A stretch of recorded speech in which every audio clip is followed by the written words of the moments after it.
we have to be real and understand that the populism of Trump's campaign was intrinsically tied to racism. It was intrinsically tied to making people that were not white working class people the other.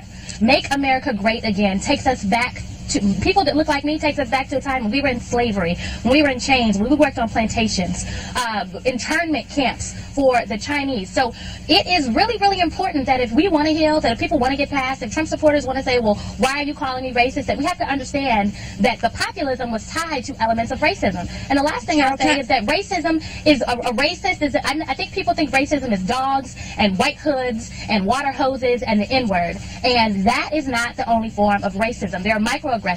There are, you speak so well. These are microaggressions that are forms of prejudice and discrimination that we have to address. Scotty, last word.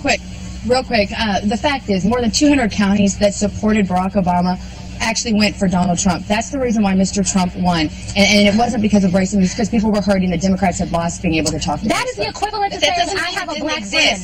That is the equivalent to saying that I have a black friend.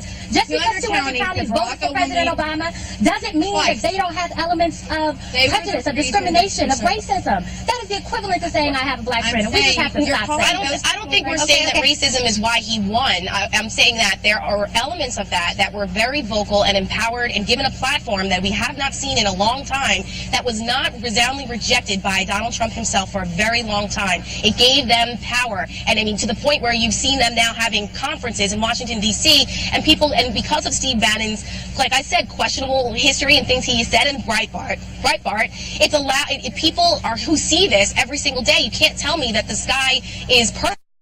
We see that it's blue, and that's what the Trump campaign has done. Okay, so there needs to be an acknowledgement of it, and then heal. Okay, seriously, Scotty has to have the last word because it's been 2-on-1 this whole time. So, Scotty, go for it.